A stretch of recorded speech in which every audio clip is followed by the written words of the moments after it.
Step into the future of design and motion with all-new Vivo V60e. Buy now. Indigo's Photo Durable Exterior Paint with Duro Color Technology. இந்த தீபாவளி திருநாளை ஆரடி ஸ்வீட்ஸுடன் கொண்டாடுங்கள். சென்னை முழுவதும் 63க்கும் மேற்பட்ட கிளைகளுடன். அடுத்த 24 மணி நேரத்தில் காற்றழுத்த தாழ்வு மண்டலமாகவும் அதற்கடுத்த 24 மணி நேரத்தில் ஆழ்ந்த காற்றழுத்த தாழ்வு மண்டலமாகவும் அக்டோபர் 27ஆம் தேதி காலை புயலாக மாறுவதற்கும் சாத்தியக்கூறுகள் தென்படுது. மோண்டா புயல் எந்த அளவுக்கு பாதிப்பை ஏற்படுத்த வாய்ப்பு அதிகமா இருக்கு? சென்னை, திருவள்ளூர், செங்கல்பட்டு மற்றும் அதனை ஒட்டியிருக்கக்கூடிய ராணிப்பேட்டை போன்ற வடகோடி மாவட்டங்கள்ல இந்த புயலின் காரணமாக ஒரு தாக்கம் இருப்பதற்கான வாய்ப்புகள் இருக்கு. மேக குவியல்கள் புயலின் தெற்கு பகுதி, தென்மேற்கு பகுதிகளில் விழத் தொடங்கும். அப்படி விழும்போது அக்டோபர் 27, 28 ஆகிய தேதிகளில் சென்னை மற்றும் புறநகர் மாவட்டங்கள்ல மழைக்கான வாய்ப்புகளை இந்த புயல் ஏற்படுத்தும். இந்த புயல் ஆந்திரா நோக்கி சென்றாலும் அடுத்து வரக்கூடிய சில நாட்களுக்கு தமிழகத்துல மழை தொடரும். அதே சமயத்தில் சில மணி நேரங்கள்ல கனமழை கொடுக்கலாம். அது எந்த அளவிற்கு நம்ம அருகே ஆந்திரா நோக்கி செல்லுது என்பதை நம்ம பார்க்கணும். ஒரு மிகப்பெரிய மழையோ அல்லது வெள்ளப்பெருக்கு ஏற்படும் அளவிற்கு பெருமழையோ அக்டோபர் 1ஆம் தேதி தொடங்கி அக்டோபர் 23ஆம் தேதி வரையிலான காலகட்டத்தில் தமிழகத்தில் 21 சென்டிமீட்டர் மழைப்பொழிவு பதிவாகி இருக்கு. இயல்பாக அக்டோபர் மாதம் தமிழகத்தில் பதிவாக வேண்டிய மழையின் அளவு 17 சென்டிமீட்டர். அப்போ பார்த்தோம்னா இயல்புக்கு அதிகமான மழைப்பொழிவு தான் பதிவாகி இருக்கு. நவம்பர், டிசம்பர் மாதங்களையும் இயல்புக்கு அதிகமான மழைப்பொழிவை நம்ம எதிர்பார்க்கலாம். டிசம்பருக்கு சென்னைக்கு எந்த அளவுக்கு அபாயம் இருக்கு? நவம்பர், டிசம்பர் மாதங்கள்ல பருவமழை தீவிரமடைய இருக்கு. அவ்வாறு தீவிரமடையும் போது நீர்நிலைகள் வெகுவாக நிரம்புவதற்கும் மண்ணின் ஈரப்பதம் வெகுவாக அதிகரிப்பதற்கும் வாய்ப்புகள் இருக்கு. அதன் காரணமா டிசம்பர் மாதங்கள்ல சற்று எச்சரிக்கையாக இருக்க வேண்டியது அவசியமா பார்க்கப்படுது. சென்னை வானிலை ஆய்வு மையம் 5 மாவட்டங்களுக்கு பாத்தீங்கன்னா ஆரஞ்சு அலர்ட் கொடுத்திருக்காங்க. இது ரெட் அலர்ட்டா மாறுமா? இது புயலா மாற வாய்ப்பு இருக்குமா சார்? இப்ப தற்போது வானிலை அமைப்பு பொறுத்தளவுக்கு தென்கிழக்கு வங்கக்கடல்ல அந்தமான் அருகே நீடித்த அந்த வளிமண்டல மேலடுக்கு காற்று சுழற்சி காற்றழுத்த தாழ்வு பகுதியா வலுப்பெற்றிருக்கு. இந்த காற்றழுத்த தாழ்வு பகுதி அடுத்த 24 மணி நேரத்தில் காற்றழுத்த தாழ்வு மண்டலமாகவும் அதற்கடுத்த 24 மணி நேரத்தில் ஆழ்ந்த காற்றழுத்த தாழ்வு மண்டலமாகவும் அக்டோபர் 27ஆம் தேதி காலை புயலாக மாறுவதற்கும் சாத்தியக்கூறுகள் தென்படுது.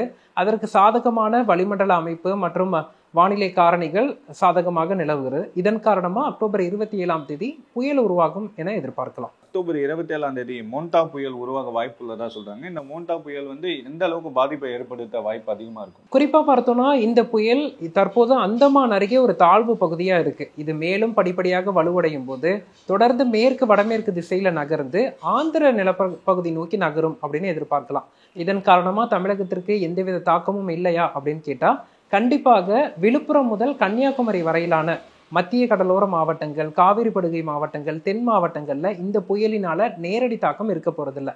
அதே சமயத்தில் ஆந்திரா நோக்கி நகரும் போது சென்னை, திருவள்ளூர், செங்கல்பட்டு மற்றும் அதனை ஒட்டியிருக்கக்கூடிய ராணிப்பேட்டை போன்ற வடகோடி மாவட்டங்கள்ல இந்த புயலின் காரணமாக ஒரு மறைமுகமா எதிர்மறையான ஒரு தாக்கம் இருப்பதற்கான வாய்ப்புகள் இருக்கு. குறிப்பா இந்த புயல் மேற்கத்திய இடையூறு போன்ற பிற வானிலை காரணிகள்ல பாதிக்கப்படும் போது மேக குவியல்கள் புயலின் தெற்கு பகுதி, தென்மேற்கு பகுதிகளில் விழத் தொடங்கும். அப்படி விழும்போது அக்டோபர் 27, 28 ஆகிய தேதிகளில் சென்னை மற்றும் புறநகர் மாவட்டங்கள்ல மழைக்கான வாய்ப்புகளை இந்த புயல் ஏற்படுத்தும் என எதிர்பார்க்கலாம். குறிப்பா 5 மாவட்டங்களுக்கு தான் பாதிப்பு அதிகமா இருக்கும்னு வானிலை ஆய்வு மையம் சொல்லியிருக்காங்கல்ல சார், எந்தெந்த மாவட்டங்கள்? இல்ல, அது இந்த புயல் நேரடியா தமிழகத்துக்கு வரலங்கிறது முதல்ல நம்ம உறுதிப்படுத்திக்கணும். அது புயல் ஆந்திரா செல்லும் போது அதன் காற்றின் போக்கும், காற்று குவிதல் மற்றும் மேக குவியல்கள் வடகோடி மாவட்டங்களுக்கு சற்று சாதகமாக அமைய வாய்ப்புகள் இருக்கு. அதிலும் குறிப்பா சென்னை, திருவள்ளூர், காஞ்சிபுரம், செங்கல்பட்டு, ராணிப்பேட்டை மாவட்டங்கள். இதிலும் மிக குறிப்பா பார்த்தோம்னா சென்னை, திருவள்ளூர் மாவட்டங்கள்ல மழைக்கான வாய்ப்புகள் அதிகம். அதே சமயத்துல இது புயலின் நேரடி தாக்கம் இருக்காது என்பதன் காரணமா ஒரு மிகப்பெரிய மழையோ அல்லது வெள்ளப்பெருக்கு ஏற்படும் அளவிற்கு பெருமழையோ இருக்காது. கனமழை பொழிவுக்கான வாய்ப்புகள் ஏற்படும். அதன் தீவிரம் என்ன என்பதை ஓரிரு நாட்கள்ல நம்ம உறுதிப்படுத்தலாம். சென்னையில குறிப்பா பாத்தீங்கன்னா சில ஏரியாங்கள்ல மழை பெஞ்சாலே தண்ணி அதிகமா நிக்குது இல்லையா? இந்த மோண்டா புயல் எந்த அளவுக்கு பாதிப்பை ஏற்படுத்தும்? இல்ல, மோண்டா புயலை பொறுத்தளவுக்கு நமக்கு ஆறுகள்ல உடைப்பு ஏற்படுவதற்கோ அல்லது ஏரிகள்ல மிகப்பெரிய தண்ணீர் திறக்கும் அளவிற்கோ பெரிய மழைப்பொழிவை கொடுக்க போறது இல்லை. அதே சமயத்தில் சில மணி நேரங்கள்ல கனமழை கொடுக்கலாம். அது எந்த அளவிற்கு நம்ம அருகே ஆந்திரா நோக்கி செல்லுது என்பதை நம்ம பார்க்கணும். அது இப்ப தற்போது தாழ்வு பகுதியா தான் இருக்கு. அடுத்தடுத்த நாட்கள்ல தான் வலுப்பெற இருக்கு, நகர தொடங்க இருக்கு. அது ஓரளவிற்கு நம்ம அருகே ஆந்திரா நோக்கி நகரும் பட்சத்துல சற்று நமக்கு கூடுதல் மழைக்கான வாய்ப்புகள் ஏற்படும். அப்படி பெய்தால் கூட இது 2 நாள் மழை தான்.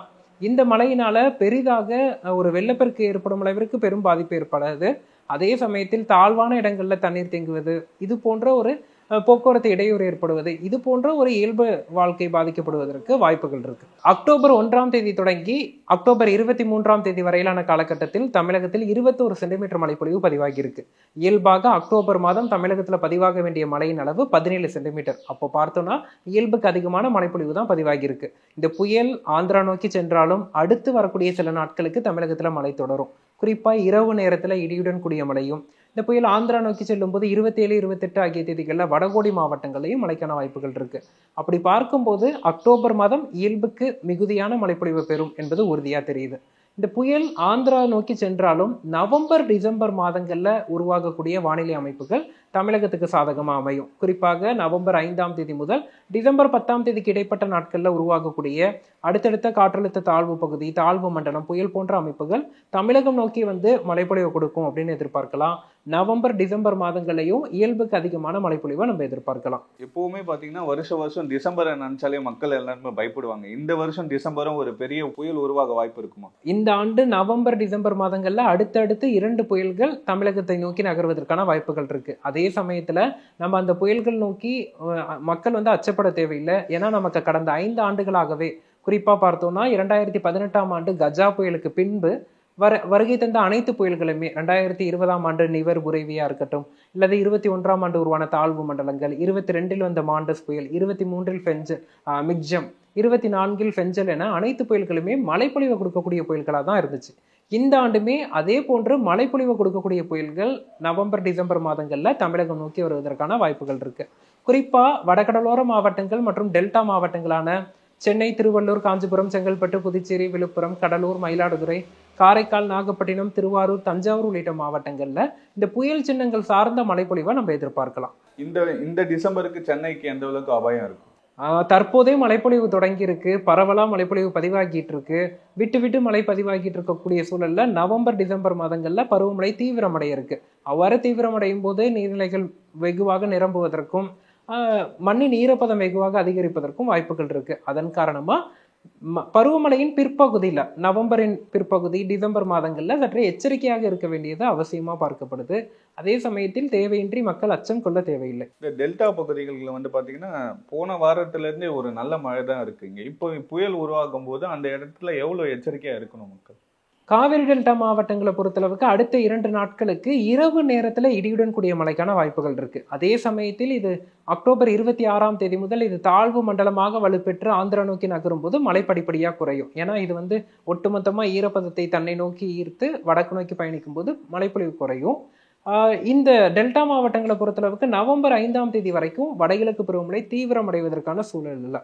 இந்த இடைவெளியை பயன்படுத்தி விவசாயிகள் அனைத்து விதமான வேளாண்மை பணிகளையும் முழுவீச்சில் மேற்கொள்ளலாம். சென்னையை பொறுத்தளவுக்கு இந்த ஆண்டு இயல்புக்கு அதிகமான மழைப்பொழிவு தற்போது வரை பதிவாகி இருக்கு. கடந்த 4 ஆண்டுகளாகவே மழைப்பொழிவு பதிவாகுவதையும், புயல்கள் அல்லது தாழ்வு மண்டலங்கள் போன்ற அமைப்புகளால மழைப்பொழிவு பெறுவதையும் பார்த்திருக்கோம்.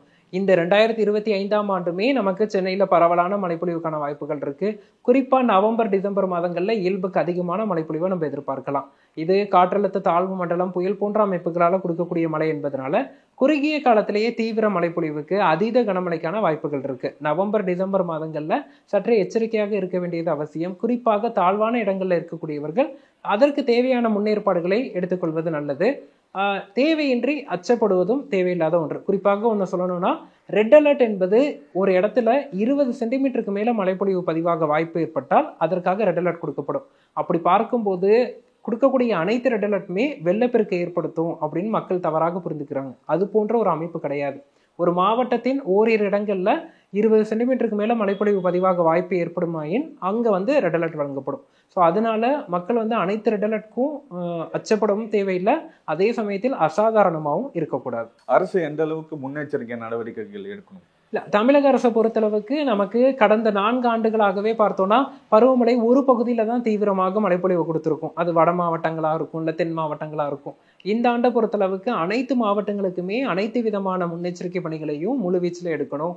குறிப்பா அந்தந்த மாவட்டங்கள் சார்ந்த நடவடிக்கைகள் எடுக்கணும். சென்னை, திருவள்ளூர், காஞ்சிபுரம், செங்கல்பட்டு மாவட்டங்களை பொறுத்தளவுக்கு ஏரிகள் தான் பெரும் பிரச்சனையா இருக்கு. அந்த ஏரிகளின் நீர்நிலைகள்ல இருக்கக்கூடிய நீர் இருப்பை வெகுவாக கண்காணித்து அதற்கு தகுந்தாற் போல முன்னேற்பாடுகள் எடுக்கணும். அதுவே கீழே பார்த்தோம்னா நமக்கு விழுப்புரம், கடலூர், இந்த பகுதிகள்லாம் பார்த்தோம்னா நமக்கு தென்பெண்ணை ஆறு, கெடிலம் ஆறு போன்ற அந்த ஆறுகளில் தண்ணீர் பெருக்கெடுக்கும் போது பாதிப்பு அதிகமாக இருக்கும். அதன் காரணமாக அந்த மாவட்டங்களுக்கு உரிய நடவடிக்கையும், காவிரி படுகை மாவட்டங்களை பொறுத்தளவுக்கு வேளாண்மை பணிகள் தான் பெரிதாக பாதிக்கப்படுது, வயல்களில் தண்ணீர் வடிய முடியாத சூழல், அதையெல்லாம் சரி செய்ய வேண்டும்.